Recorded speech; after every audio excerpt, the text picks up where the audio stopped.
जय हिंद। मैं डॉक्टर फिरोज खान, प्रवक्ता रसायन विज्ञान, एएसएन जीनियस इंस्टीट्यूट। साथियों, आज के इस वीडियो में हम लोग पढ़ने जा रहे हैं पृष्ठ रसायन यूनिट से टॉपिक जिसका नाम है एंजाइम उत्प्रेरण। तो एंजाइम उत्प्रेरण के बारे में पढ़ने से पहले मैं साथियों आपको बता दूं कि अगर आपने अब तक हमारे चैनल को सब्सक्राइब नहीं किया है तो आप इसे सबसे पहले सब्सक्राइब करें, वीडियो को लाइक करें। इसके अलावा इस वीडियो को ज्यादा से ज्यादा लोगों तक शेयर करें ताकि केमिस्ट्री की ये इंपॉर्टेंट वीडियो, इंटरेस्टिंग वीडियो ज्यादा से ज्यादा स्टूडेंट्स तक पहुंच पाए और उनको इस लॉकडाउन पीरियड में भी पढ़ाई में हेल्प मिल पाए। साथियों, अगर आपकी कोई भी क्वेरीज हो तो स्क्रीन पर शो हो रहे जो नंबर्स हैं इन पर आप हमें व्हाट्सएप करके अपनी क्वेरी को क्लियर कर सकते हैं। तो चलिए हम लोग इसी के साथ शुरू करते हैं।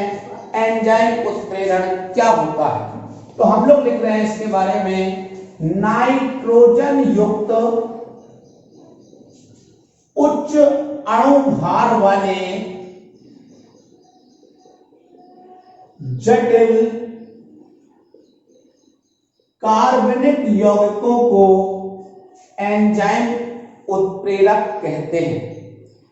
नाइट्रोजन युक्त उच्च अणुभार वाले जटिल कार्बनिक यौगिकों को एंजाइम उत्प्रेरक कहते हैं और इनकी क्रियाओं को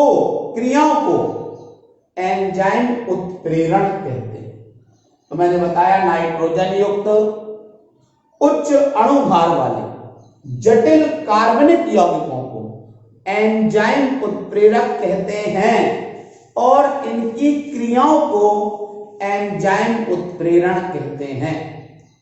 चूंकि एंजाइम उत्प्रेरक शरीर में होने वाली जीव रासायनिक क्रियाओं को उत्प्रेरित करते हैं, अतः इन्हें हम लोग जीव रासायनिक उत्प्रेरक भी कहते हैं।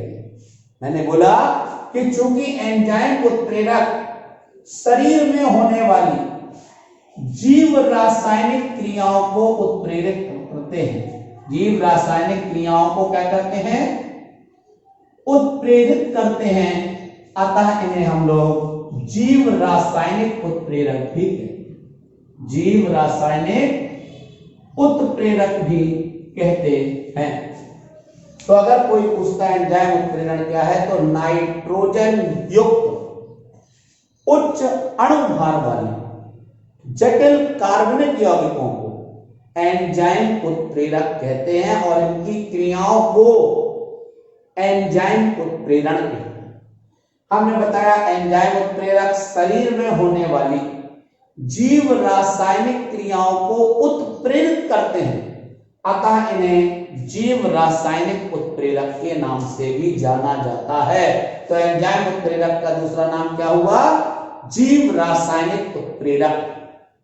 जैसे इसका उदाहरण है invertase, जाइमेज, lipase, maltase, lactase, diastase आदि और भी बहुत सारे एग्जाम्पल्स। मैं आपको बता दूं एंजाइम उत्प्रेरकों की विशेषताएं निम्नलिखित है। और पहली विशेषता है ये प्रोटीन के बने हैं। एंजाइम उत्प्रेरक किसके बने हुए हैं? तो मैंने बोला कि ये प्रोटीन के बने होते हैं। दूसरा पॉइंट, एंजाइम उत्प्रेरकों की क्रियाशीलता 5 से 7 pH मान पर सबसे अधिक होती है। एंजाइम उत्प्रेरकों की जो क्रियाशीलता है वो 5 से 7 pH मान पर सबसे अधिक होती है। इसे हम pH अनुकूलन भी कहते हैं। इसे हम लोग pH अनुकूलन भी कहते हैं। तीसरी बात, एंजाइम उत्प्रेरकों की क्रियाशीलता 25 से 35 डिग्री सेंटीग्रेड ताप पर सबसे अधिक होती है। इस ताप को अनुकूलन ताप कहते हैं। तो एंजाइम उत्प्रेरकों की क्रियाशीलता 25 से 35 डिग्री सेंटीग्रेड ताप पर सबसे अधिक होती है। इस ताप को अनुकूलन ताप भी कहते हैं। अगला पॉइंट,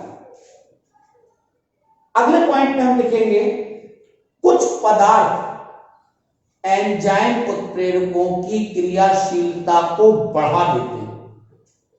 इन्हें हम सह एंजाइम कहते हैं। इसका उदाहरण है विटामिन। यानी विटामिन एक ऐसा पदार्थ है जो एंजाइम उत्प्रेरकों की क्रियाशीलता को बढ़ाता है, इसीलिए इसे हम लोग बोलते हैं सह एंजाइम। तो विटामिन भी एक सह एंजाइम होता है। हमने बताया कि कुछ पदार्थ क्या करते हैं, तो मैंने बोला कि कुछ पदार्थ एंजाइम उत्प्रेरकों की क्रियाशीलता बढ़ा देते हैं। कुछ पदार्थ एंजाइम उत्प्रेरकों की क्रियाशीलता को बढ़ा देते हैं। ऐसे पदार्थों को हम क्या बोलते हैं, सह एंजाइम कहते हैं। और इसका उदाहरण है विटामिन। क्या है इसका उदाहरण? विटामिन। विटामिन भी एक सह एंजाइम होता है।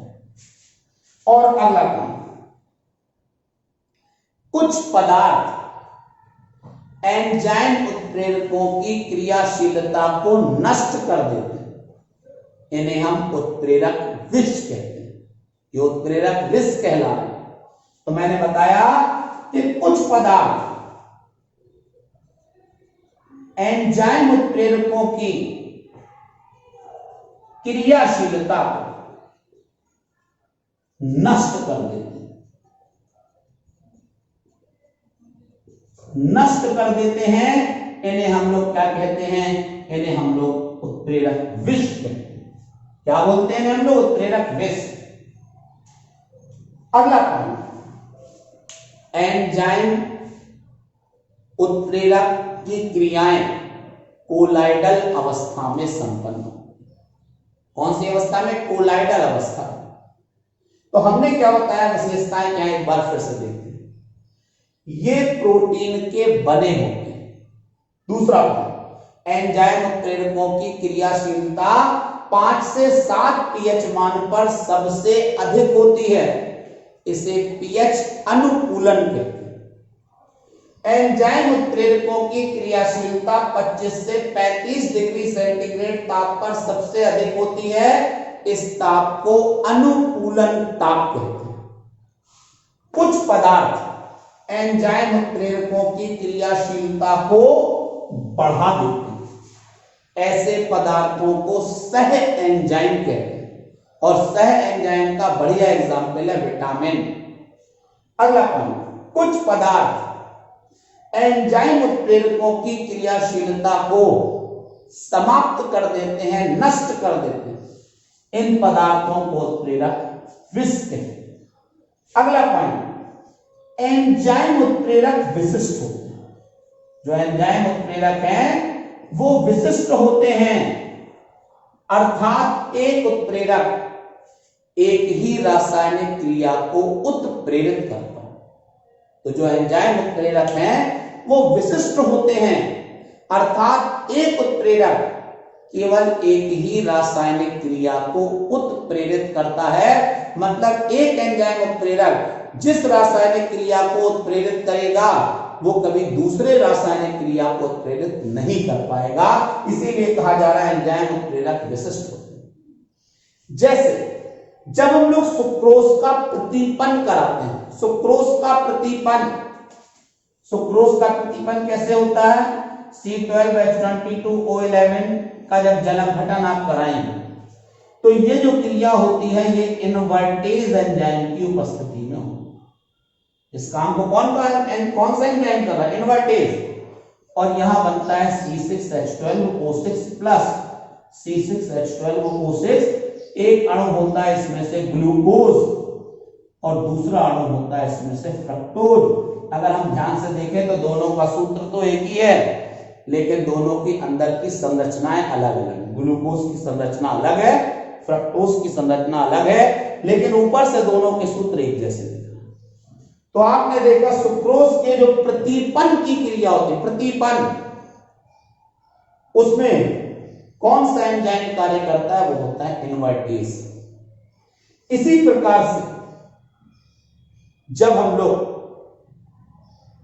दूध को दही में बदलते हैं, जब हम लोग दूध को दही में बदलते हैं, तो इस क्रिया के लिए एक अलग विशिष्ट एंजाइम उत्प्रेरक कार्य करता है। तो हर क्रिया के लिए विशिष्ट एंजाइम उत्प्रेरक है। जैसे जब हम लोग ग्लूकोज और फ्रक्टोज से शराब बनाते हैं, ग्लूकोज फ्रक्टोज से क्या बनाना है? शराब, एल्कोहल। जब हम लोग ग्लूकोज फ्रक्टोज से एल्कोहल बनाते हैं बेटा, तो इस क्रिया में जाइमेज एंजाइम भाग लेगा, यानी इस क्रिया को कौन उत्प्रेरित करेगा? जाइमेज एंजाइम। तो यही कह रहा है कि एंजाइम उत्प्रेरण क्या है। चलिए अंतिम बार इस टॉपिक को पूरा कंसंट्रेशन लगा के समझने वाले हम लोग। एंजाइम उत्प्रेरण क्या है? नाइट्रोजन युक्त उच्च अणुभार वाले जटिल कार्बनिक यौगिकों को एंजाइम उत्प्रेरक कहते हैं और इनकी क्रियाओं को एंजाइम उत्प्रेरण कहते हैं। नाइट्रोजन युक्त उच्च अणुभार वाले जटिल कार्बनिक यौगिकों को एंजाइम उत्प्रेरक कहते हैं और इनकी क्रियाओं को एंजाइम उत्प्रेरण कहते हैं। दूसरा हम लोग लिखेंगे कि एंजाइम उत्प्रेरक शरीर में होने वाले, कहां पर? शरीर में, हमारी बॉडी में होने वाली जीव रासायनिक क्रियाओं को उत्प्रेरित करते हैं।